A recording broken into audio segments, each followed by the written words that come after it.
presente audiobook foi produzido artificialmente por meio da conversão de texto em voz.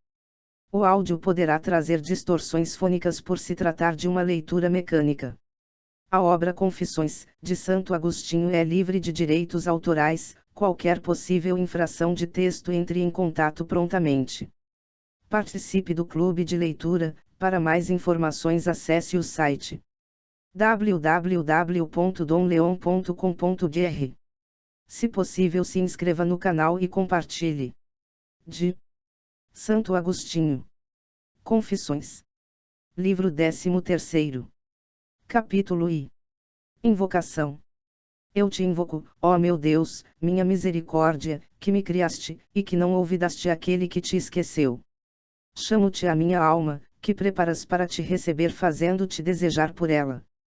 Não abandones ao que te invoca.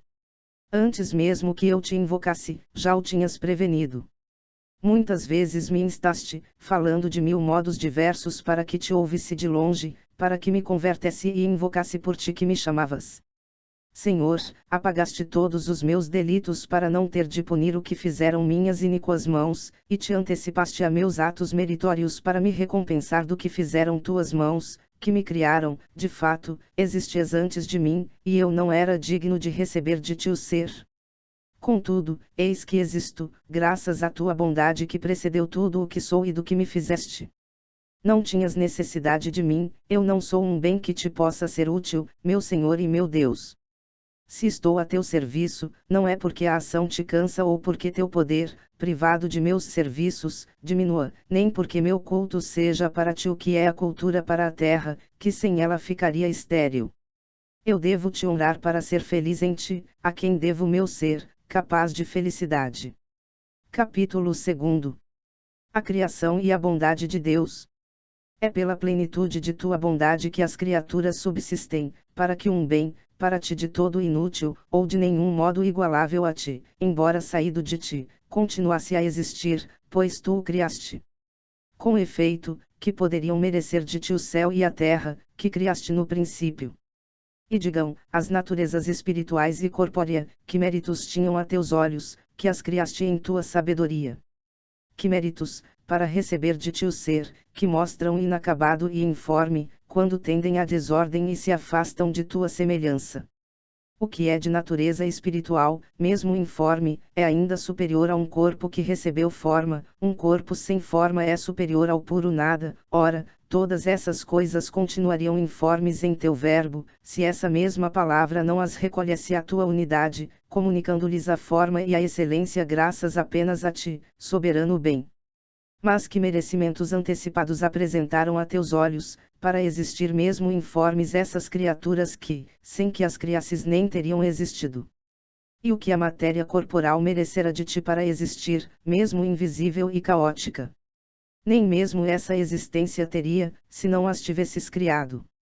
Não existindo ainda, não podia ter merecimento algum para existir. E a criatura espiritual, ainda no estado embrionário, que títulos teria, mesmo para ser essa coisa vagante e tenebrosa, semelhante ao abismo, diferente de ti, se por teu verbo não fosse conduzida ao mesmo verbo que a criou e se, iluminada por ele, também não se transformasse em luz, não igual, mas análoga à tua imagem.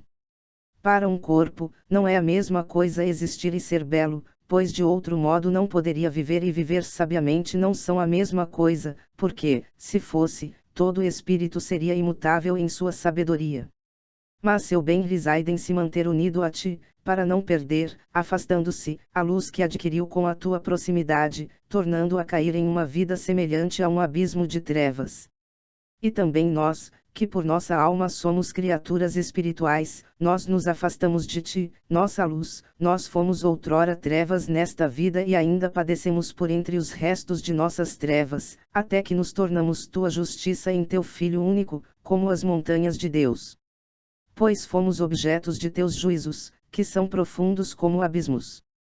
Capítulo 3. A luz. Sobre as palavras que proferiste no começo da criação, faça-se a luz, e a luz foi feita. Eu entendo que se adaptam com propriedade à criatura espiritual, que já era uma espécie de via apta a receber tua luz.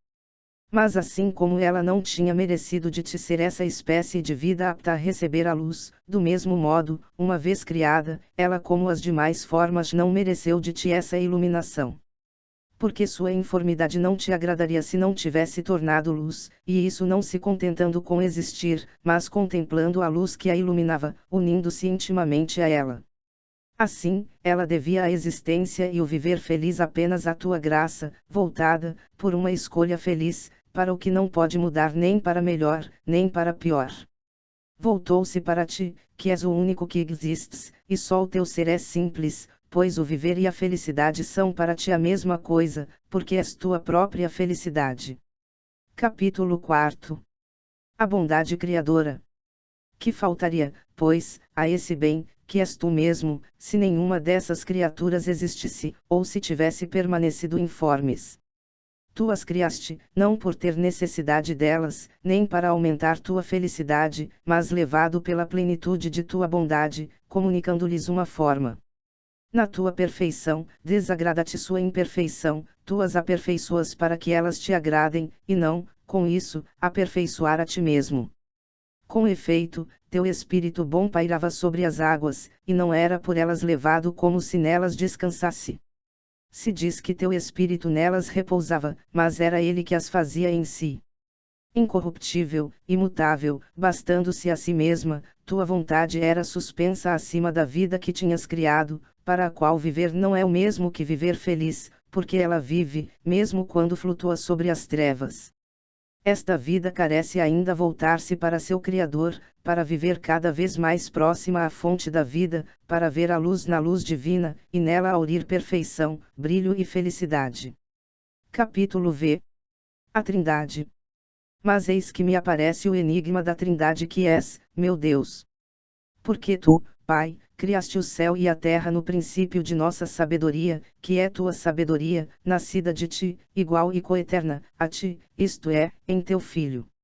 Já falei longamente do céu, da terra invisível e informe e do abismo das trevas, onde a natureza espiritual errante e fluida permaneceria tal se não se voltasse para aquele de quem toda a vida procede, para que, por meio de sua luz, se tornasse viva e bela, o céu do céu, criado mais tarde entre a água superior e a água inferior. Pelo vocábulo Deus eu já entendia o Pai, que criou essas coisas, na palavra princípio eu entendia o Filho, em quem ele as criou. Como eu acreditava na Trindade de meu Deus, eu a procurava em tuas santas palavras. E vi em tuas escrituras que teu Espírito pairava sobre as águas. Eis tua Trindade, meu Deus, Pai, Filho, Espírito Santo, Criador de toda a criatura. Capítulo 6. O Espírito sobre as águas. Mas, ó luz da verdade, aproximo de ti meu coração para que ele não me ensine falsidades, dissipa-lhe as trevas e dize-me, eu te suplico por nossa mãe, a caridade, dize-me, porque só depois de ter nomeado o céu, a terra invisível e informe e as trevas sobre o abismo, porque só então é que as escrituras falam de teu Espírito. Será porque convinha apresentá-lo assim pairando sobre alguma coisa? E seria isso possível se não mencionasse primeiro sobre o que pairava? De fato, não era sobre o Pai nem sobre o Filho que ele pairava, e seria impróprio falar assim se não pairasse sobre alguma coisa. Era, pois, necessário mencionar primeiro o elemento sobre o qual ele pairava, já que convinha falar dele apenas dizendo que pairava. Mas por que não convinha apresentá-lo senão dizendo que pairava? Capítulo 7. As águas sem substância. Agora, quem o puder com a inteligência, siga a teu apóstolo, quando ele diz que tua caridade se difundiu em nossos corações pelo Espírito Santo que nos foi dado, quando nos instrui sobre as coisas espirituais e nos indica o caminho excelso da caridade, e dobra o joelho diante de ti por nossa causa, para que conheçamos a ciência altíssima da caridade de Cristo. E é porque era supereminente desde o princípio que pairava sobre as águas. A quem e como falarei do peso da concupiscência, que nos arrasta para um abismo profundo, e da caridade que nos eleva, com a ajuda de teu Espírito, que pairava sobre as águas? A quem falar, como falar? Nós submergimos e emergimos, mas não em abismos materiais. A metáfora é a um tempo correta e muito inexata. São nossas paixões, nossos amores, a impureza de nosso espírito que nos arrasta para baixo sob o peso das preocupações. E é tua santidade que nos eleva pelo amor de tua paz, para que levantemos nossos corações para junto de ti, onde teu espírito paira sobre as águas, e alcancemos o sublime repouso, quando nossa alma tiver atravessando essas águas que são sem substância. Capítulo 8. A luz que ilumina as trevas. O anjo caiu, a alma do homem caiu, revelando assim as profundas trevas em que teria caído o abismo que continha todas as criaturas espirituais, se não tivesses dito desde o começo, faça-se a luz. Se a luz não se tivesse feito, se todas as inteligências de tua cidade celeste não se tivessem unido na obediência a ti, se não tivessem repousado em teu espírito que paira, imutável, sobre os seres transitórios. De outro modo, até o céu do céu não seria mais que abismo de trevas, enquanto que agora é luz no Senhor. Nesta lamentável inquietação dos espíritos decaídos, que, despidos da veste de tua luz, manifestam as próprias trevas, mostras claramente a grandeza de tua criatura racional, na busca da felicidade, ela só se sacia com tua grandeza, onde encontra repouso pois que ela não pode bastar-se a si própria. Porque tu, Senhor, iluminarás nossas trevas. De ti vêm nossas vestes de luz, e nossas trevas serão como o sol do meio-dia. Dá-te a mim, meu Deus, entrega-te a mim. Eu te amo. Se meu amor é pouco, fez que eu te ame com mais força. Não posso medir, não posso saber o que falta a meu amor para que seja suficiente para que minha vida corra para teus braços, e dali não saia antes de se esconder no segredo do teu rosto. Se isto reconheço, tudo me corre mal onde tu não estás, não somente à minha volta, mas até em mim mesmo, e toda a abundância que não é meu Deus, para não passa de indigência. Capítulo 9. O amor de Deus. Mas o Pai e o Filho, não pairavam também sobre as águas. Se os imaginamos como um corpo pairando no espaço, isso não se pode aplicar nem mesmo ao Espírito Santo. Se porém entendermos por isso a excelência imutável da divindade acima de tudo o que é transitório, então o Pai, o Filho e o Espírito Santo pairavam igualmente sobre as águas. E por que só se menciona o Espírito Santo? Porque se menciona apenas a seu respeito um lugar onde estava, ele que, no entanto, não ocupa espaço. Também apenas dele se disse que era um dom de Deus, e é em teu dom que repousamos, é nele que gozamos de ti. Nosso repouso é nosso lugar. É para lá que o amor nos arrebata, e teu espírito levanta nossa humildade para longe das portas da morte. A paz, para nós, reside na tua boa vontade. Os corpos tendem, por seu peso, para o lugar que lhes é próprio, mas um peso não tende só para baixo, tende para o lugar que lhe é próprio. O fogo sobe, a pedra cai. Cada um é movido por seu peso, e tende para seu justo lugar. O óleo, lançado à água, flutua, a água, lançada ao óleo, afunda. Ambos são impelidos por seu peso a procurarem o lugar que lhes é próprio. As coisas que não estão em seu lugar se agitam, mas quando o encontram, repousam. Meu peso é meu amor, para onde quer que eu vá, é ele quem me leva. Teu dom nos inflama e nos eleva, ardemos e partimos. Subimos os degraus do coração e cantamos o cântico gradual. É o teu fogo benfazejo que nos consome e nos eleva, enquanto subimos para a paz de Jerusalém celeste. Regozijei-me ao ouvir essas palavras, vamos para a casa do Senhor. Ali nos há de instalar tua boa vontade, e não desejaremos nada mais do que permanecer ali eternamente. Capítulo X. Os danos de Deus. Feliz a criatura que não conheceu outro estado. Seria porém diferente do que é se, apenas criada, teu espírito, que paira sobre todas as coisas mutáveis, não a tivesse erguido com este apelo, faça-te a luz e a luz se fez. Em nós, o tempo em que éramos trevas distingue-se do tempo em que nos tornamos luz. Mas dessa criatura só se diz o que teria sido se não fosse iluminada. A Escritura fala dela como se tivesse sido flutuante e tenebrosa, para nos realçar a causa que a transformou, isto é, que a conduziu para a luz inextinguível, para que também fosse luz. Quem o puder, compreenda, quem não o puder, que te peça a graça de o compreender. Porque importunam, como se eu fosse a luz que ilumina a todo homem que vem a este mundo. Capítulo 11. O homem e a Trindade. Quem é capaz de compreender a Trindade onipotente? E quem não fala dela, ainda que a não compreenda? Rara é a pessoa que, falando dela, sabe o que diz.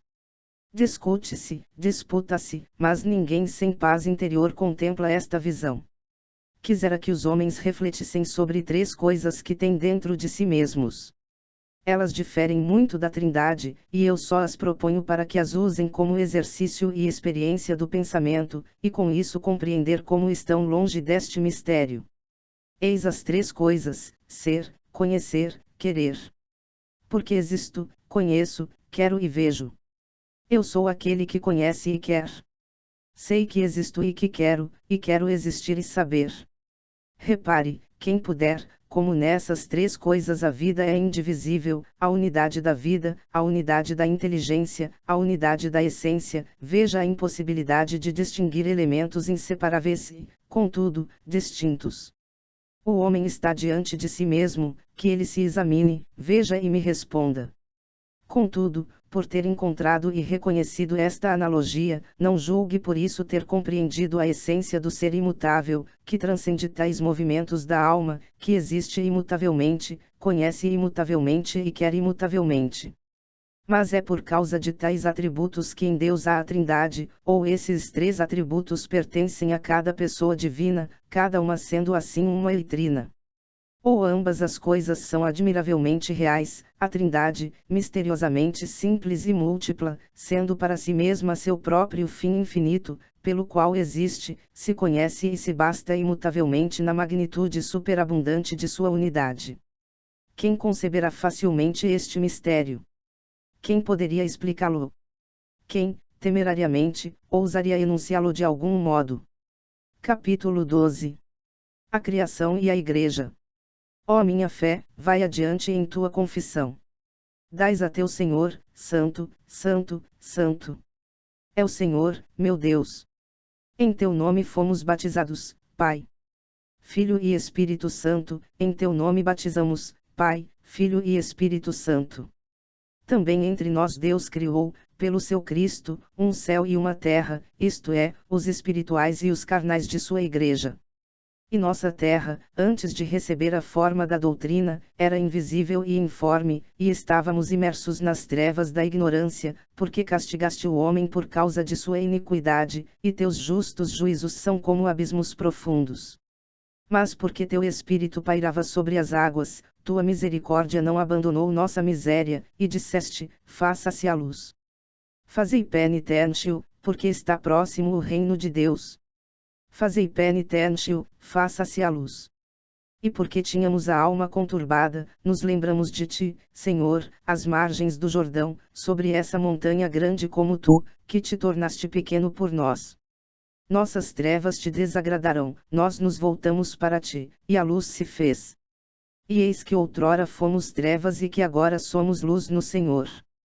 Capítulo 13. Nós e a luz.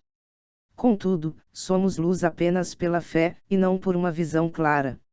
É na esperança que fomos salvos, e a esperança que vê não é mais esperança. O abismo clama pelo abismo, mas é já pela voz de tuas cataratas. Não pude falar-vos como a homens espirituais, mas como a carnais. Quem assim fala, não julga ainda ter atingido sua meta e, esquecendo-se do que ficou para trás, avança para o que está vivo, como o servo tem sede de água das fontes, e diz: quando chegarei?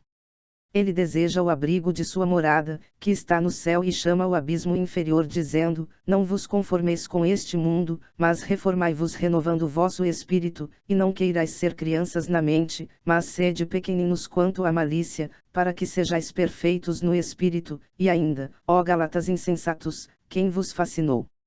Mas não é mais sua voz que fala assim, e sim a tua voz, porque mandaste teu Espírito do alto do céu por intermédio de Jesus, que subiu ao céu e abriu as cataratas de seus danos, para que a torrente de alegria alegrasse tua cidade.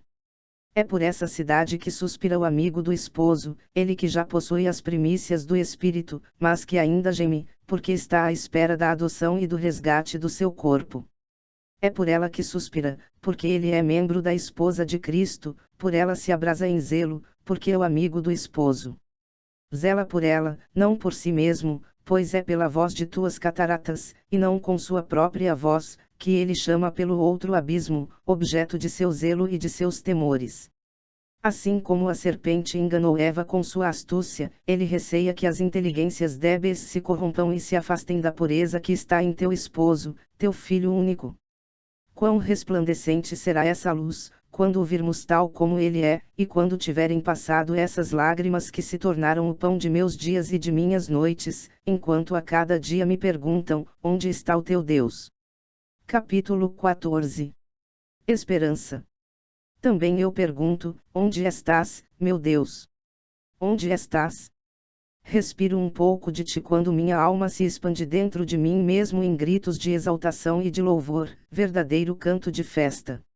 Mas ela ainda está triste, porque torna a cair e a ser abismo, ou melhor, porque sente que ainda é abismo.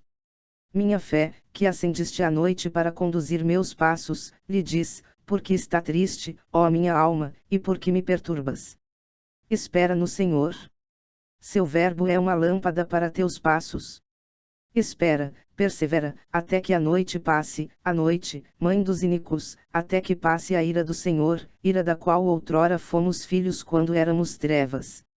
Dessas trevas ainda arrastamos os restos neste corpo morto pelo pecado, até que alvoreça o dia e se dissipem as sombras. Espera no Senhor. Desde amanhã estarei diante deles, e o contemplarei, e o louvarei eternamente. Desde amanhã estarei diante dele e verei a salvação de minha face, meu Deus, que vivificará nossos corpos mortais pelo seu Espírito que habita em nós, misericordiosamente levado por sobre as águas tenebrosas de nossas almas. Por isso, em nossa peregrinação, recebemos dele o penhor de já sermos luz, ele já nos salvou pela esperança e, de filhos da noite e das trevas que éramos, ele fez filhos da luz e do dia. Na incerteza da ciência humana, só tu és capaz de distinguir entre uns e outros, porque põe nossos corações à prova e chamas à luz dia e às trevas noite. Quem, senão tu, sabe nos distinguir? E que temos nós que não o tenhamos recebido de ti? Nós, feitos vessos de honra, fomos feitos da mesma argila que serviu para fazer os vessos de ignomínia. Capítulo 15. Símbolos. E quem, senão tu, nosso Deus, estendeu sobre nós um firmamento de autoridade, da tua divina escritura? O céu se dobrará como um livro, e agora ele se estende sobre nós como um pergaminho. Mais sublime é a autoridade de que goza a tua divina escritura depois que morreram aqueles que cujo intermédio nolas comunicaste. E sabes, Senhor, sabes como cobriste de peles os homens, quando o pecado os tornou mortais. Por isso estendiste como um pergaminho o firmamento de teu livro, e tuas palavras em tudo concordes, que dispuseste sobre nós pelo ministério de homens mortais. Por sua morte, a autoridade de tuas palavras, por eles divulgadas, desdobra sua força sobre tudo o que existe embaixo, ela não se erguia tão alto enquanto eles viviam. É que ainda não tinhas desenrolado o céu como um pergaminho, nem tinhas ainda difundido a glória de sua morte por toda parte. Senhor, fez que contemplemos os céus, obra de tuas mãos. Dissipa de nossos olhares as nuvens com que os tens velado. Neles está teu testemunho, dando sabedoria aos humildes. Meu Deus, completa teu louvor pela boca dos meninos que ainda mamam. Não conhecemos outros livros que assim destruam a soberba, e que abatam tão bem o inimigo que resiste a toda reconciliação contigo, e defende seus pecados. Não, Senhor, não conheci outras palavras tão puras, que tantos me persuadissem à confissão, e sujeitassem minha mente a teu jugo, convidando-me a te servir tão desinteressadamente. Oxalá eu as compreenda, bondoso Pai. Concede esta graça à minha submissão, pois as firmaste para os corações submissos. Há outras águas, creio eu, sobre esse firmamento, águas imortais e isentas da corrupção terrena. Que elas louvem teu nome. Que os povos celestes de teus anjos te bendigam, pois não têm necessidade de olhar esse firmamento, nem de ler para aprenderem a conhecer tua palavra. Eles sempre veem tua face, e ali leem, sem as sílabas transitórias, o objeto da tua vontade eterna. Leem, escolhem, amam. Leem perpetuamente, e o que eles leem jamais fenece, escolhendo e amando, leem tua imutável vontade. Teu códice jamais fecha, jamais se enrola, porque tu mesmo és eternamente esse livro, tu os estabeleceste acima deste firmamento, levantado por ti acima da fraqueza dos povos da terra, para que estes, olhando-ó, reconheçam tua misericórdia, que te anuncia no tempo, tu Criador do tempo. Tua misericórdia está no céu, e tua verdade se eleva até as nuvens. As nuvens passam, mas o céu permanece. Os que pregam tua palavra passam para uma outra vida, mas tua escritura se estende sobre os povos até o fim dos séculos. O céu e a terra passarão, mas tuas palavras não passarão. O pergaminho será enrolado, e a erva sobre o qual se estendia passará com seu esplendor, mas a tua palavra permanecerá eternamente. Agora ela nos aparece no enigma das nuvens e através do espelho dos céus, e não como é na realidade, porque ainda não se manifestou o que havemos de ser, apesar de amados pelo teu Filho. Ele nos olhou através da teia da sua carne e nos acariciou, e nos inflamou de amor, e corremos atrás de sua fragrância. Mas quando ele aparecer seremos semelhantes a ele, porque o veremos tal como ele é. Vê-lo tal qual é será nossa felicidade, mas nós ainda não o podemos contemplar. Capítulo 16. Deus, fonte de luz.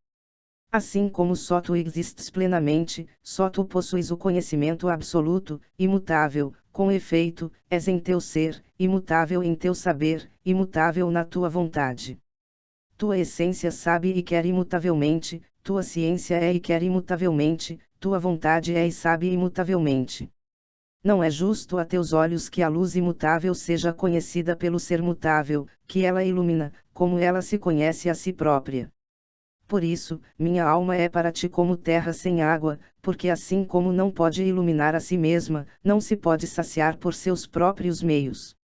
Porque em ti está a fonte da vida, e graças à tua luz é que veremos a luz. Capítulo 17. As águas amargas. Quem reuniu em um só mar as águas amargas? Seu objetivo é o mesmo, uma felicidade temporal, terrena, alvo de todas as suas ações a despeito da grande diversidade de cuidados que as agitam. Quem, senão tu, Senhor, poderia dizer a essas águas que se reunissem em um só lugar, e a terra enxuta que aparecesse, sedenta de ti? O mar é teu, pois tu o fizeste, e tuas mãos formaram a terra enxuta. Não é a amargura das vontades mas a reunião das águas que chamamos de mar. Também refreias as paixões más das almas e fixas os limites até onde permites que avancem as águas, para que suas ondas se quebrem sobre si mesmas, e assim, crias o mar, submetido a teu poder universal. As almas sedentas de ti, que aparecem a teu olhos separadas do mar com outra finalidade, tu as regas com um orvalho vivo, misterioso e doce, para que a terra produza seu fruto. E a terra o produz, ao teu comando, ó Senhor que é seu Deus, nossa alma germina obras de misericórdia, de acordo com sua condição, ela ama o próximo e vai em auxílio de suas necessidades materiais. Carrega em si a semente da compaixão, por uma semelhança de natureza, porque é o sentimento de nossa fraqueza que nos leva a compadecer as misérias dos que são necessitados, a socorrê-los, como desejaríamos que nos socorressem se tivéssemos as mesmas necessidades. E não se trata só de dar apoio fácil, como ervas nascidas de sementes, mas de proteção enérgica, vigorosa como a árvore que carrega frutos, símbolos das obras que arrebatam à mão do poderoso a vítima da injustiça, dando-lhe um abrigo à sombra protetora de um julgamento justo. Capítulo 18. Meditação. Senhor, assim como crias e quencidas alegria e força, assim te peço que nasça da terra a vontade, e que a justiça lance os olhos sobre nós do alto dos céus, e que no firmamento brilhem os astros. Dividamos nosso pão com quem tem fome, acolhamos em nossa casa o pobre sem teto, vistamos quem está nu, e não desprezemos nossos semelhantes. Quando tais frutos nascem de nossa terra, olha, Senhor, e diz, isso é bom, fez que tua luz brilhe no momento oportuno. por esta humilde messe de boas obras, fez que nos possamos elevar a uma contemplação deliciosa do Verbo da vida, e que brilhemos no mundo como astros, fixados no firmamento de tua Escritura. E aí, de fato, que nos ensinas a distinguir entre as realidades inteligíveis e as sensíveis, entre as almas espirituais e as almas que se entregam aos sentidos, como entre o dia e a noite. Deste modo já não és mais o único, no segredo de teu discernimento, como iras antes da criação do firmamento, a distinguir entre a luz e as trevas. Também tuas criaturas espirituais, dispostas e ordenadas nesse mesmo firmamento, depois que tua graça se manifestou através do mundo, brilham sobre a terra, separam o dia da noite e marcam as diferenças dos tempos. De fato, as coisas antigas passaram, e eis que se fizeram novas. Nossa salvação está mais próxima do que quando começamos a crer. A noite avançou e se aproximou o dia. Coroas o ano com tua benção, envias teus operários à tua messe, semeada pelo trabalho de outros operários, enviando-os também para outra sementeira, cuja messe será colhida no fim dos séculos. Assim ouves as preces do justo e abençoas seus anos. Mas continuas eternamente o mesmo, e em teus anos, que não terão fim, preparas um celeiro para os anos que passam. Por desígnio eterno, lanças sobre a terra os bens do céu no tempo oportuno. A um, teu Espírito dá a palavra de sabedoria, luminar maior para os que encontram seu deleite na luz de uma verdade clara como o raiar do dia. A outro dás, pelo mesmo Espírito, a palavra de ciência, luminar menor, a outro a fé, a outro o poder de curar, a outro o dom dos milagres, a outro a graça da profecia, a este o discernimento dos espíritos, aquele o dom das línguas.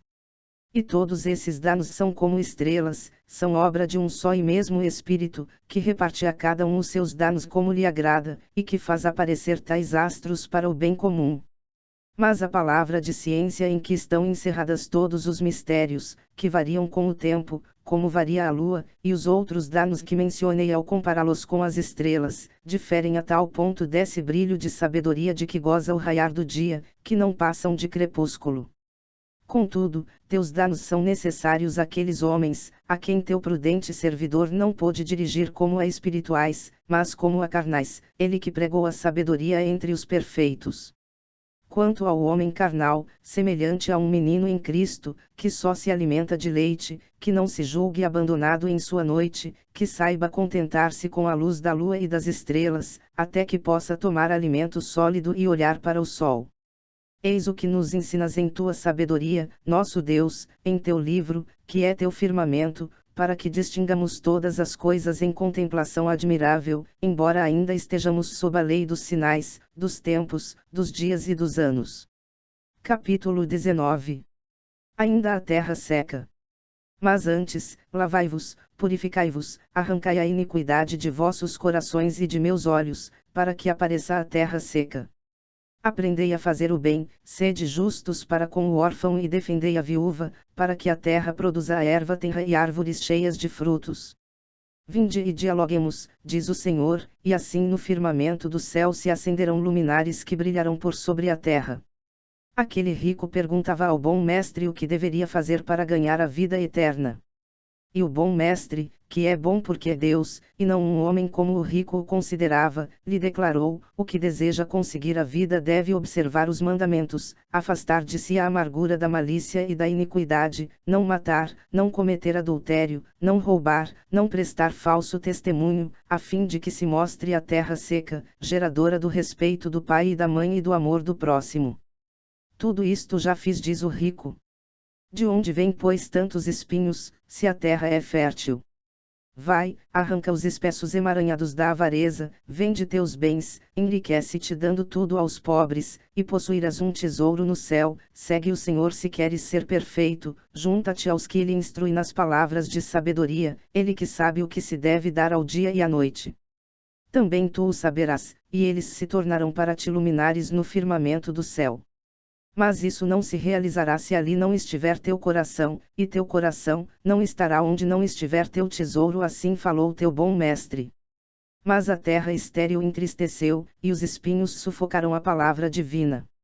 Mas vós, geração escolhida, fracos aos olhos do mundo, que tudo deixaste para seguir o Senhor, caminhais após ele, confundi os fortes, segui-lo com vossos pés resplandecentes, e brilhai no firmamento para que os céus cantem suas glórias, distinguindo a luz dos perfeitos, que ainda não são semelhantes aos anjos, e as trevas dos pequenos, que ainda não perderam a esperança. Brilhai sobre toda a terra. Que o dia resplandecente de sol transmita ao dia seguinte a palavra de sabedoria, e que a noite, iluminada pela lua, transmita à noite a palavra de ciência. A lua e as estrelas brilham na noite, mas a noite não as obscurece, porque são elas que iluminam a noite, de acordo com a sua capacidade. Como se Deus tivesse dito: façam-se luminares no firmamento, e logo se fez ouvir um ruído vindo do céu, semelhante ao de um vento violento, e foram vistas línguas de fogo, que se dividiram e se colocaram sobre cada um deles. E apareceram luminares no céu, que possuíam a palavra de vida. Correi por toda parte, chamas sagradas, fogos admiráveis. Vós sois a luz do mundo, e não estais debaixo do alqueire. Aquele a quem vos unistes foi exaltado e ele vos exaltou. Correi e dai-vos a conhecer a todas as nações. Capítulo XX. Os répteis e as aves. Que o mar também conceba e dê à luz tuas obras, que as águas produzam répteis dotados de almas vivas.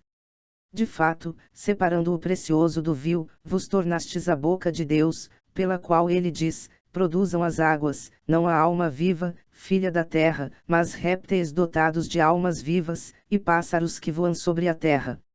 Assim como esses répteis, teus sacramentos, ó meu Deus, deslizarão, graças às obras de teus santos, por entre as ondas das tentações do século para regenerarem os povos com teu nome, em teu batismo. Então se operaram grandes maravilhas, semelhantes a enormes cetáceos, e as palavras de teus mensageiros percorreram a terra, sob o firmamento de teu livro, que com tua autoridade deveria proteger seu voo para onde quer que fossem. Não há língua nem palavras em que não se ouçam suas vozes, seu som espalhou-se por toda a terra, e suas palavras até os confins do mundo, porque tu, Senhor, abençoando-os, os multiplicaste. Estaria eu mentindo? Ou confundindo a questão, não distinguindo as claras noções das coisas do firmamento das obras corpóreas que se realizam no mar agitado e sob o firmamento? Por certo que não. Há coisas cuja ideia é completa, acabada, que não se multiplicam no curso das gerações, tais como as luzes da sabedoria e da ciência. Mas esses seres são o objeto de operações materiais múltiplas e variadas e, crescendo umas de outras, se multiplicam sob tua benção, meu Deus. É assim que refreias a impertinência de nossos sentidos, dando a uma verdade única o meio de se exprimir de várias maneiras, por movimentos do corpo. Eis que produziram tuas águas, pela onipotência de teu verbo. Tudo isto se originou das necessidades de povos afastados de tua verdade eterna, por meio do teu evangelho. De fato foram essas águas que fizeram brotar essas coisas, e sua amargura estagnante foi causa de que teu verbo as criasse. Todas tuas obras são belas, mas és indisivelmente mais belo tu, que criaste tudo o que existe. Se Adão não se tivesse separado de ti, em sua queda, de seu seio não teria saído o oceano amargo do gênero humano, com sua profunda curiosidade, seu orgulho cheio de tempestades, suas ondas instáveis. E os dispensadores de tuas palavras não teriam a necessidade de representar, no meio de tantas águas, por meio de sinais físicos e sensíveis, teus atos e palavras místicas. Foi nesse sentido que entendi esses répteis e essas aves. Mas até os homens iniciados nesses sinais e deles imbuídos, não avançariam no conhecimento desses mistérios, aos quais estão sujeitos, se sua alma não se elevasse à vida do Espírito, e, após a palavra inicial, não aspirasse à perfeição. Capítulo XXI. A alma viva. E assim não foi a profundeza do mar, mas a terra livre do amargor das águas que, impelida pelo teu verbo, gerou não mais os répteis dotados de almas vivas e os pássaros, mas a alma viva. E esta não mais tem necessidade de batismo, necessário para os gentios, como tinha necessidade enquanto as cobriam. Pois não se entra de outro modo no reino dos céus, desde que assim o determinaste. Para ter fé, ela já não exige grandes maravilhas. Ela crê sem ter visto sinais e prodígios, porque a terra fiel, já distinta das águas do mar que a incredulidade torna amargas, e as línguas são um sinal não para os fiéis, mas para os infiéis. A terra que estendiste acima das águas não tem necessidade dessa espécie de aves que as águas produziram por ordem de teu verbo. Envia-lhe, pois, teu verbo, por meio de teus mensageiros. Nós falamos de suas obras, mas quem age por seu intermédio, para que produza uma alma viva, és tu. A terra germina porque é a causa dos fenômenos que ocorrem na superfície, assim como o mar foi causa da produção dos répteis dotados de almas vivas, e das aves sob o firmamento do céu. A terra já não necessita destas criaturas, embora ela se alimente de peixes pescados nas profundezas do mar, nessa mesa que preparaste na presença dos crentes, porque eles foram pescados nas profundezas do mar para alimentar a terra árida. Também as aves, ainda que nascidas no mar, multiplicam-se sobre a terra. As primeiras gerações evangélicas foram motivadas pela incredulidade dos homens, mas também fiéis nela encontram diariamente copiosas exortações e bênçãos. Todavia, a alma viva, extrai da terra sua origem, porque somente aos fiéis é meritório abster-se de amar este mundo, para que sua alma viva por ti, essa alma que estava morta quando vivia em delícias mortíferas. Ó Senhor, só tu fezes as deliciais de um coração puro. Que teus ministros trabalhem na terra, não como nas águas da incredulidade, quando pregavam e falavam utilizando-se de milagres, de sinais misteriosos, de termos místicos, para capturar a atenção da ignorância, mãe da admiração, pelo medo desses sinais secretos. Por esta porta, de fato, os filhos de Adão têm acesso à fé, esquecidos de ti enquanto se escondem de tua fé e se tornam abismos. Que teus ministros trabalhem como em terra seca, separada das fosses do abismo, e que sejam modelo para os fiéis, vivendo sob teus olhares e incitando-os à imitação. E assim ouve não só para ouvir, mas também para praticar. Procurai a Deus, e vossa alma viverá, e a terra dará nascimento a uma alma viva.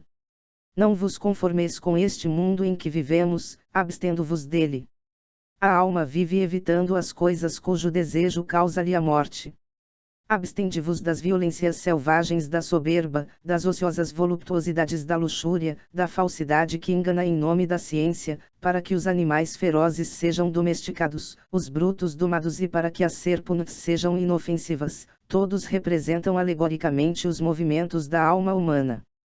O fastio do orgulho, as delícias da luxúria, o veneno da curiosidade, são movimentos da alma morta, mas não morta a ponto de carecer de todo movimento, é afastando-se da fonte da vida que ela morre, o mundo a arrebata ao passar, e a este se amolda. Mas tua palavra, meu Deus, é a fonte da vida eterna, e não passa. Ela mesma nos proíbe que nos afastemos de ti por essas palavras, não vos conformeis com o mundo em que vivemos, para que a terra, fertilizada pela fonte da vida, produza uma alma viva, uma alma que busque em tua palavra, transmitida por teus evangelistas, se fortificar, imitando os imitadores de teu Cristo. Eis o sentido da expressão segundo sua espécie, porque o homem imita a quem ama. Sede como eu diz o apóstolo, porque sou como vós. Assim haverá na alma viva apenas feras sem maldade, agindo com doçura. Pois nos deste este mandamento, fazei vossas obras com mansidão, e sereis amados por todos. Também os animais domésticos serão bons, se comerem, não sofrerão fastio e, se não comerem, não terão fome. As serpentes, tornando-se boas, serão incapazes de causar danos, mas continuarão astutas e cautelosas, não investigarão a natureza temporal, senão na medida necessária para compreender e contemplar a eternidade através das coisas criadas. Esses animais, as paixões, obedecem à razão, quando refreados em seus caminhos mortais, vivem e se tornam bons. Capítulo XXI. Sentido místico da criação do homem. Assim, Senhor, nosso Deus e nosso Criador, quando nossos afetos mundanos, que nos causam a morte porque nos faziam viver mal, se afastarem do amor do mundo, quando nossa alma, vivendo bem, se tornar alma viva, e quando se cumprir a palavra que proferiste pela boca de teu apóstolo, não vos conformeis com o mundo em que vivemos, então seguir-se-á aquilo que acrescentaste imediatamente ao dizer, mas reformai-vos na novidade de vossa mente. E já não será segundo vossa espécie como se fosse imitar nossos predecessores ou viver seguindo os exemplos de alguém melhor que nós. Não disseste, que o homem seja feito de acordo com sua espécie, mas façamos o homem à nossa imagem e semelhança para que pudéssemos reconhecer tua vontade. Para tanto, o divulgador de teu pensamento, que gerou filhos pelo Evangelho, não querendo que continuassem como crianças os que alimentara com leite e agasalhara em teu seio como uma ama, dizia: reformai-vos renovando o vosso coração, para discernir a vontade de Deus, que é bom, agradável e perfeito. Também não dais faças o homem mas a nossa imagem e semelhança. Aquele que é renovado no espírito, que compreende e conhece tua verdade, não mais carece que um outro lhe ensine a imitar sua espécie. Graças às tuas lições, ele reconhece por si qual é tua vontade, o que é bom, agradável e perfeito. Tu lhe ensinas, pois agora é capaz deste ensinamento, a ver a trindade da unidade e a unidade da trindade. Eis porque, depois de falar no plural, façamos o homem se diz no singular, e Deus criou o homem. Depois deste plural, a nossa imagem este singular, a imagem de Deus. Assim o homem se renova pelo conhecimento de Deus, a imagem de seu Criador e tornando-se espiritual, julga todas as coisas, que certamente hão de ser julgadas, mas ele não é julgado por ninguém. Capítulo X. O julgamento do homem espiritual.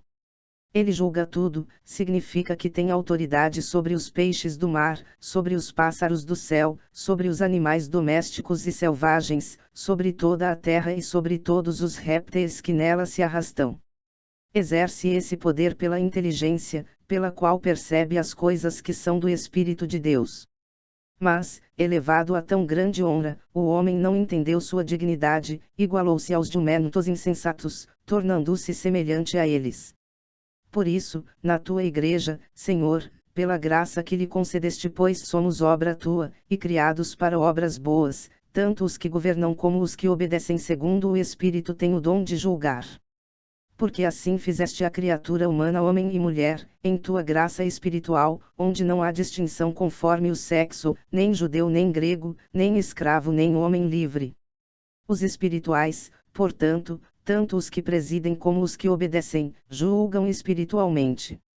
Eles não julgam conhecimentos espirituais que brilham no firmamento, pois não lhes cabe fazer juízos sobre tão sublime autoridade. Nem julgam tua escritura, mesmo em suas passagens obscuras, nós lhe submetemos nossa inteligência, e temos certeza de que até aquilo que está oculto à nossa compreensão é justo e verdadeiro. O homem, pois, embora já espiritual e renovado pelo conhecimento, conforme a imagem de seu Criador, deve ser cumpridor da lei, e não seu juiz. Nem pode ajuizar sobre o que distingue espirituais e carnais. Somente teus olhos, meu Senhor, os distinguem, mesmo que nenhuma obra sua os tenha revelado a nós, para que os reconheçamos por seus frutos. Mas tu, Senhor, já os conheces e os classificaste, e os chamaste no segredo de teu pensamento, antes de ter criado o firmamento. Tampouco julga, o homem espiritual, os povos inquietos deste mundo. De fato, porque julgaria ele os que estão fora, ignorando quem alcançará a doçura da tua graça, e quem permanecerá na eterna amargura da impiedade. Por isso, o homem que criaste à tua imagem, não recebeu poder sobre os astros do céu, nem sobre o mesmo céu misterioso, nem sobre o dia e a noite que chamaste à existência antes da criação do céu, nem sobre a massa das águas, que é o mar. Mas recebeu poder sobre os peixes do mar, sobre as aves do céu, sobre todos os animais, sobre toda a terra, e sobre tudo o que se arrasta pela superfície do solo. Ele julga e aprova o que acha bom, e reprova o que acha mal, quer na celebração dos sacramentos, com que são iniciados os que na tua misericórdia tira das águas profundas, quer no banquete em que se serve o peixe tirado das profundezas para alimento da terra fiel, quer nas palavras e expressões sujeitas à autoridade de teu livro que, semelhantes aos pássaros, voam sob o firmamento, interpretações, exposições, discussões, bençãos e invocações que brotam sonoras da boca, para que o povo responda. Amém. É necessário que essas palavras sejam enunciadas fisicamente, por causa do abismo do mundo e da cegueira da carne que, impossibilitada de ver o pensamento, tem necessidade de sons que firam os ouvidos. Assim, sem dúvida é sobre a terra que as aves se multiplicam, embora tenham suas origens na água. O homem espiritual julga também aprovando o que acha correto e reprovando o que é vicioso nas obras e nos costumes dos fiéis.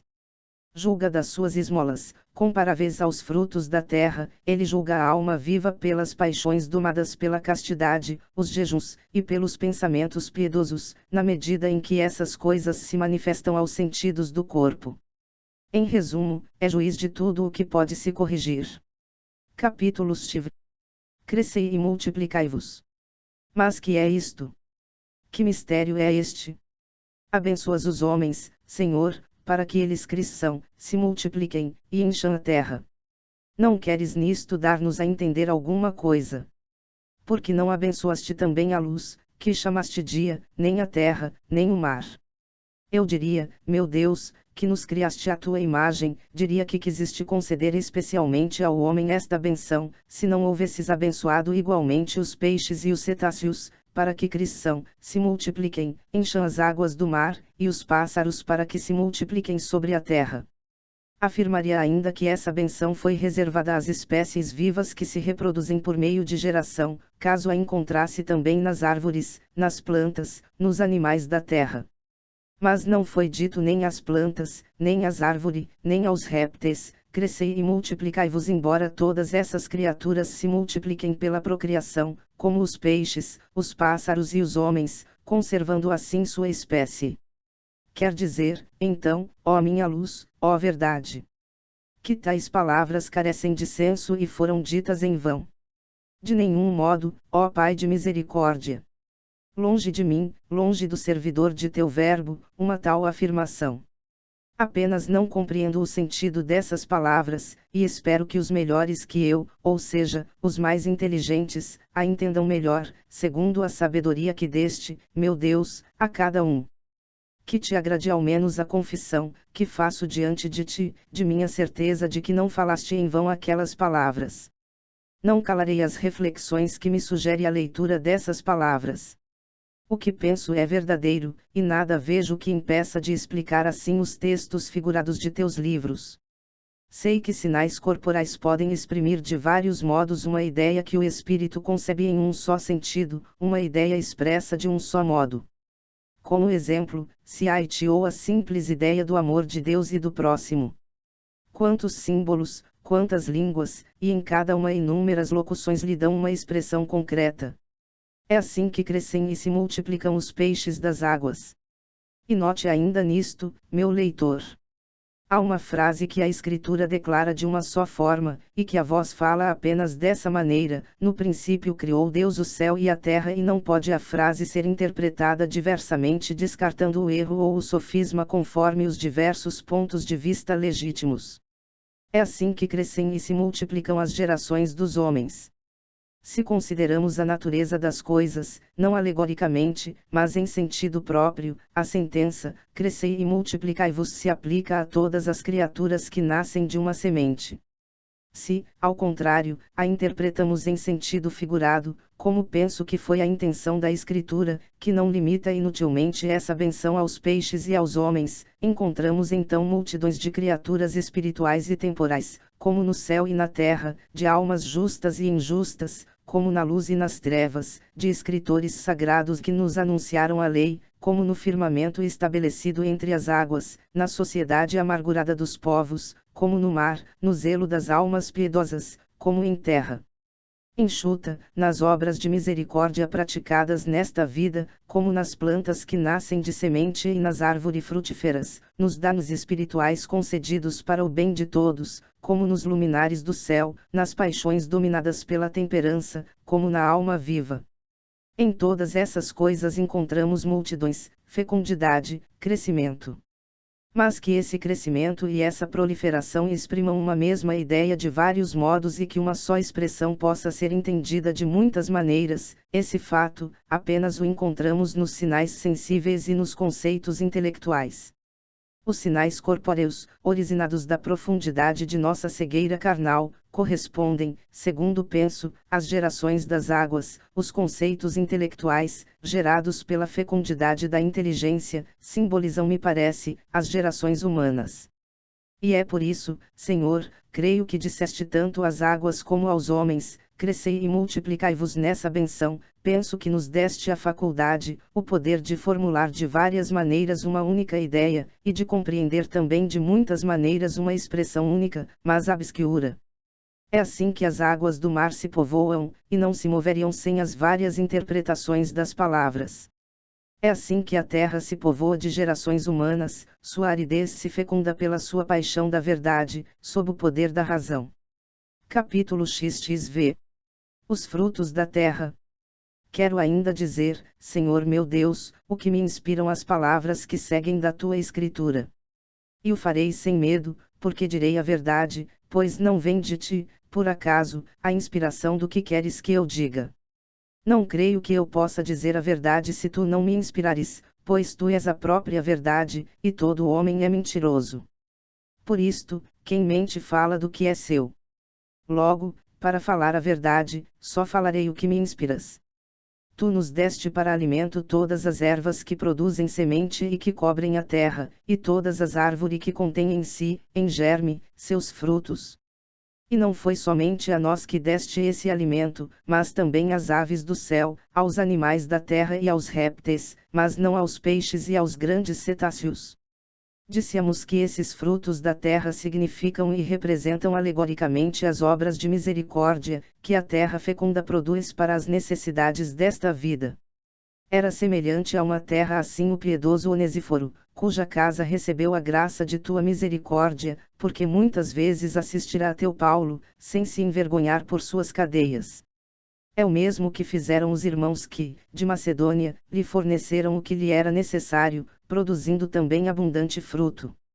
E contudo, o apóstolo se queixa de certas árvores que não lhe tinham dado fruto devido, quando escreve, em minha primeira defesa ninguém me assistiu, todos me abandonarão. Que isto não lhes seja imputado.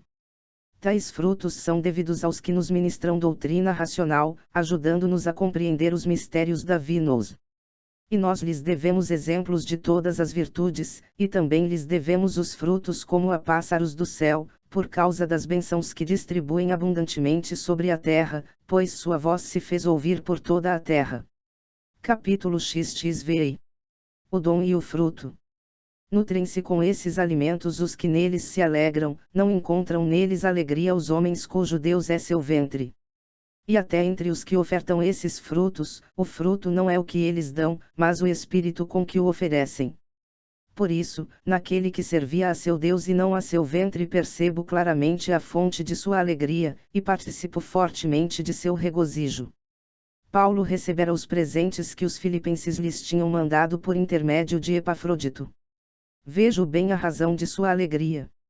E é dela que se nutria, porque ele diz com verdade, alegrei-me muito no Senhor, vendo enfim reflorescer para mim vossa estima, da qual já andaveis desgostados. Eles, de fato, tinham estado realmente aborrecidos e, torneidos áridos, não produziam mais o fruto das boas obras, e Paulo se alegra por eles, porque suas simpatias tornaram a florescer, e não por o terem socorrido na sua indigência. Porque ele diz em seguida, não é por causa das privações que sofro que falo assim, aprendi a me contentar com o que tenho. Sei acomodar-me às privações, e sei viver na abundância. Em tudo e por tudo habituei-me à saciedade e à fome, à abundância e à penúria. Tudo posso naquele que me fortalece. Qual então o motivo de tua alegria, ó grande Paulo? De onde vem tal júbilo, de que te alimentas, ó homem renovado para o conhecimento de Deus, conforme a imagem de teu Criador, alma viva que possui tal domínio de si, língua alada que exprime os mistérios?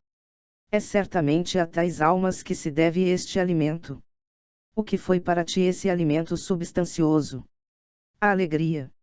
Ouçamos o que segue, contudo, fizestes bem ao partilhar de minhas tribulações, esta é a fonte da alegria, isto é o que o nutre, as boas obras, e não o conforto que aliviou sua miséria. Ele diz: na tribulação dilatastes meu coração, pois ele aprendeu a viver na abundância e sofrer as privações, em ti, que o confortas. Bem sabes, Filipenses, diz ele, que nos primórdios de minha pregação do Evangelho, quando deixei a Macedônia, nenhuma igreja me assistiu com seus bens quanto ao dar e receber, com exceção de vós, que, várias vezes me enviaste, para Tessalônica, com que suprir as minhas necessidades. Alegra-se agora por voltarem à prática de boas ações, felicitando-se por terem eles reflorido como campo fértil e verdejante. Referia-se por acaso às próprias necessidades quando dizia: socorrestes as minhas necessidades? Será este o motivo de sua alegria? Certamente que não. E como o sabemos? Porque ele diz em seguida: eu não procuro a dádiva, mas o fruto.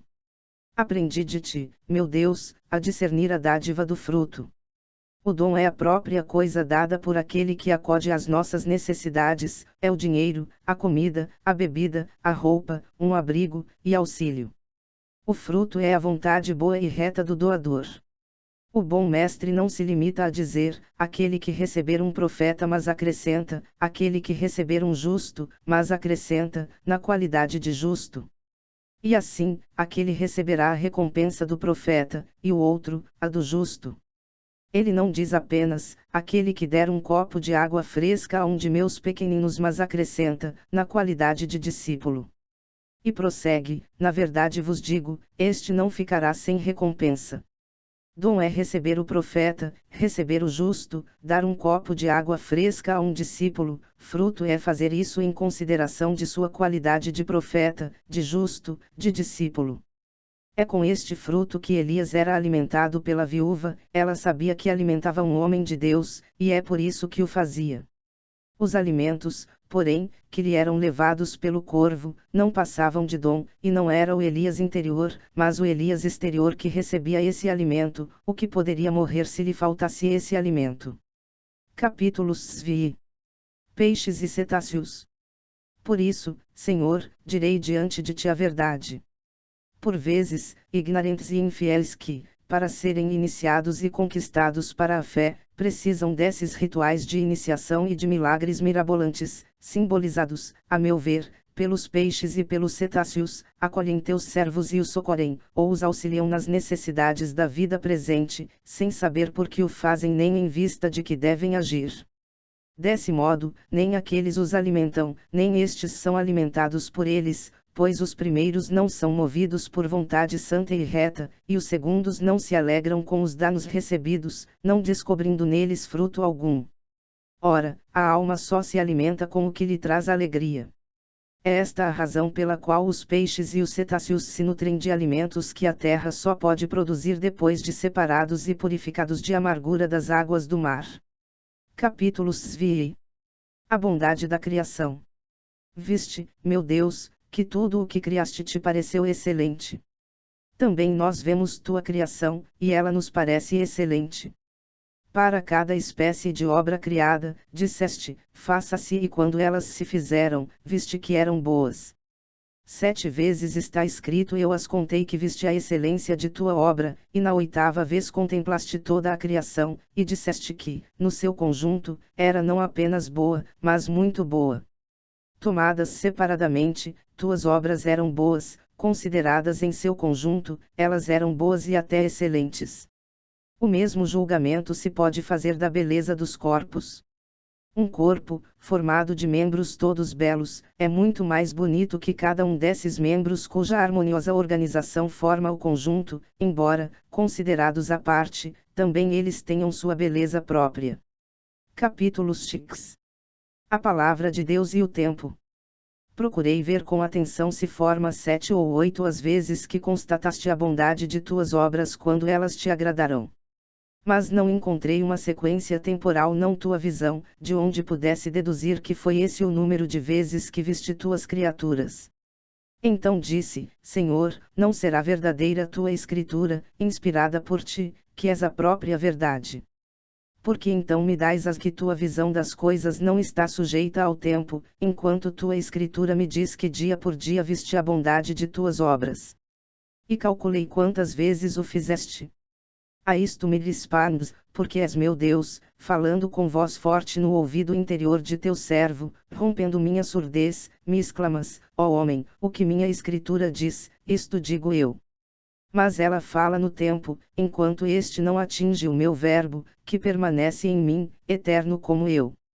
Assim, o que vês por meu espírito, sou eu quem o vê, o que dais por meu espírito, sou eu quem o diz. Mas o que vês no tempo, eu não vejo no tempo, e o que dais no tempo, eu não digo no tempo. Capítulo XXX. Erro dos maniqueus. Ouvi, Senhor, meu Deus, tua voz, e recolhi em meu coração uma gota de doçura de tua verdade. Compreendi que há uns aos quais tuas obras desagradam. Eles sustentam que muitas delas fizeste constrangido pela necessidade, como a estrutura dos céus, a ordem dos astros, afirmam que não as criaste por ti mesmo, mas que elas já existiam alhures, criadas por outra fonte, que te limitaste a reuni-las, a ordená-las, a entrelaçá-las, que com elas construíste as muralhas do mundo, depois de vencido teus inimigos, para que essa construção os mantivesse cativos, e não mais pudessem se revoltar contra ti, que não criaste nem organizaste outros seres. Como os corpos carnais, os animais pequenos e tudo o que se prende à terra por meio de raízes, que foi um espírito hostil, uma outra natureza, não criada por ti, e que se opõe a ti nas regiões inferiores do mundo, que as gerou e organizou. Esses insensatos falam assim porque não veem tuas obras através de teu espírito, nem te reconhecem neles. Capítulo XXXI. A luz do Espírito Divino. O oposto sucede aos que veem tuas obras através de teu espírito, pois és tu quem as vê neles. Portanto, quando veem que elas são boas, tu também vês essa bondade, em tudo o que lhes agrada por tua causa, tu és que nos agradas, e o que nos agrada através de teu Espírito é em nós que te agrada. Com efeito, quem dentre os homens sabe das coisas do homem, senão o Espírito do homem que nele habita? Do mesmo modo o que pertence a Deus ninguém o sabe, a não ser o Espírito de Deus. Quanto a nós, diz ainda Paulo, não recebemos o Espírito deste mundo, mas o Espírito de Deus, para que conheçamos os danos que nos vêm de Deus. E isto me fez perguntar, posto que certamente ninguém sabe das coisas de Deus, com exceção do Espírito de Deus, como então nós conhecemos os danos que nos vêm de Deus? Eis a resposta que recebi: as coisas que sabemos por seu Espírito, ninguém as sabe a não ser o Espírito de Deus. É pois justo que foi dito aos que falavam, inspirados pelo Espírito de Deus, não sois vós os que falais, e aos que obtêm seu saber do Espírito de Deus, não sois vós os que sabeis. E com igual razão se diz aos que veem através do Espírito de Deus, não sois vós os que veem. Assim, em tudo o que vemos de bom pelo Espírito de Deus, não somos nós que vemos, mas Deus. Por isso, uma coisa é julgar mal o que é bom, como o fazem aqueles de quem falei acima, e outra coisa é o homem ver o que é bom. Todavia, muitos amam tua criação porque é boa, mas não te amam nessa criação, e por isso preferem gozar dela que de ti. Há ainda outro caso, quando alguém vê que uma coisa é boa, mas é Deus que nele vê que essa coisa é boa, e é Deus que é amado em sua criação. Ele só pode ser graças ao Espírito que Deus nos deu, porque o amor de Deus foi derramado em nossos corações pelo Espírito Santo que nos foi dado. Por ele, vemos que tudo o que de algum modo existe é bom, pois recebe seu ser daquele que é, não de um modo qualquer, mas de modo absoluto. Capítulo XXI. A criação. Graças te damos, Senhor. Vemos o céu e a terra, isto é, a parte superior e inferior do mundo material, assim como a criação espiritual e material. É, como adorno dessas partes que se compõem, o conjunto do universo, e o conjunto de toda a criação, vemos a luz que foi criada e separada pelas trevas.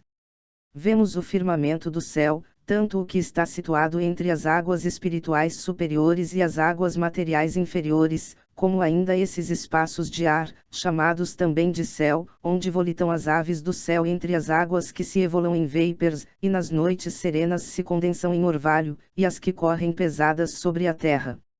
Vemos a beleza das águas reunidas nas planícies do mar, e a terra enxuta, ora nua, ora tomando forma visível e ordenada, mãe das plantas e das árvores. Vemos os luminares do céu brilhando acima de nós, o sol bastar para o dia, a lua e as estrelas consolando a noite, e todos esses astros marcando e assinalando a cadência do tempo.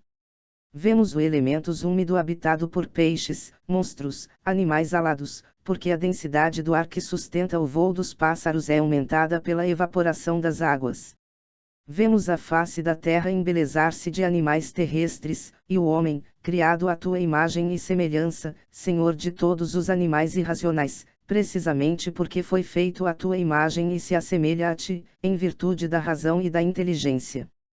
E como na alma humana há uma parte que domina pela reflexão e outra que se submete na obediência, assim a mulher foi criada fisicamente para o homem, é fora de dúvida que ela possui um espírito e uma inteligência racional, iguais aos do homem, mas seu sexo a coloca sob a dependência do sexo masculino, é desse modo que o desejo, princípio da ação, se submete à razão que concebe a arte do agir retamente.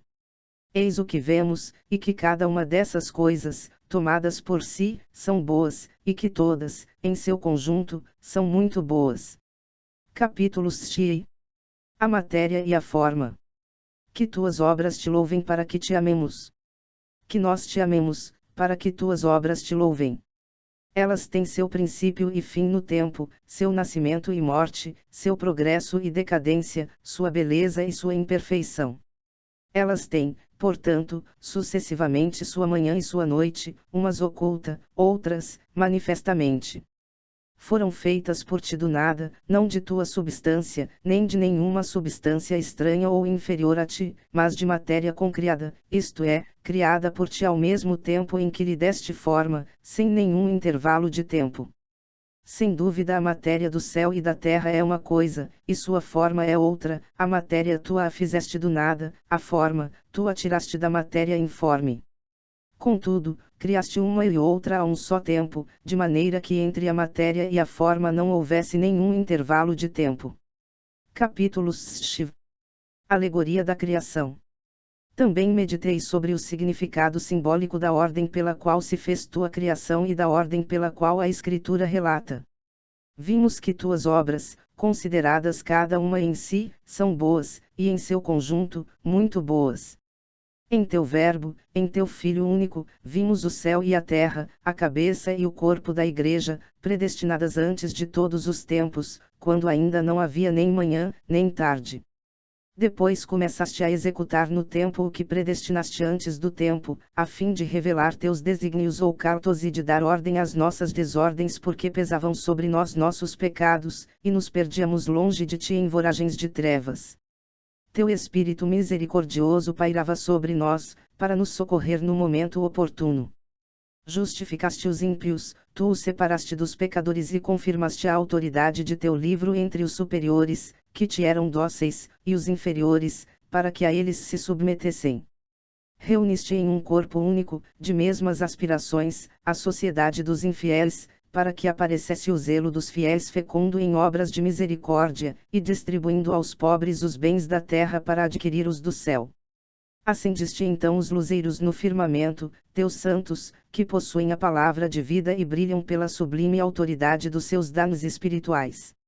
Depois, para difundir a fé entre as nações idolatrais, fizeste com a matéria visível dos sacramentos os milagres bem perceptíveis, e determinaste as vozes das palavras sagradas, conformes ao firmamento de teu livro, pelas quais seriam abençoados teus fiéis.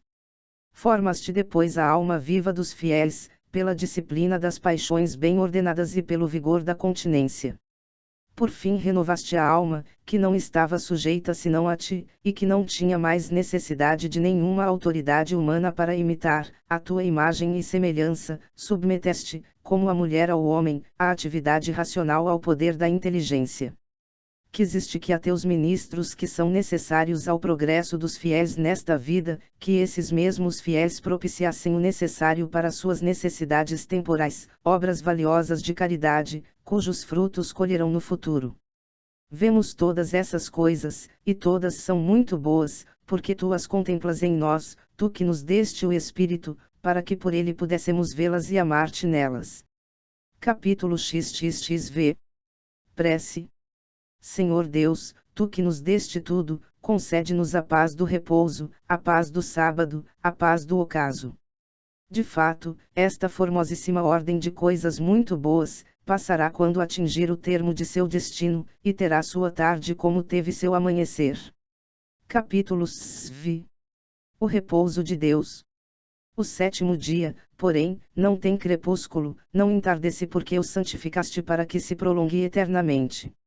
E o repouso de teu sétimo dia, depois de ter criado tantas e tão boas obras, embora sem te causar fadiga, a palavra de tua escritura nos anuncia que também nós, depois de nossos trabalhos, que são bons porque assim nos o concedeste, encontraremos o repouso em ti, no sábado da vida eterna. Capítulo 6. O repouso da alma. Então também repousarás em nós, como hoje opera em nós, e o repouso de que gozaremos será teu, como as obras que fazemos são tuas. Mas tu, Senhor, sempre estás ativo e sempre estás em repouso. Tu não vês o tempo, não eides no tempo nem repousas no tempo, todavia, concede-nos que vejamos no tempo, fezes o próprio tempo e o repouso além do tempo. Capítulo 6. O descanso de Deus. Vemos, portanto, as tuas criaturas porque elas existem. Mas elas existem porque tu as vês. Olhando à nossa volta, vemos que elas existem, em nosso íntimo, vemos que são boas. Mas tu já as viste feitas quando e onde viste que deviam ser feitas. Agora somos inclinados a praticar o bem, depois que nosso coração concebeu essa ideia em teu espírito.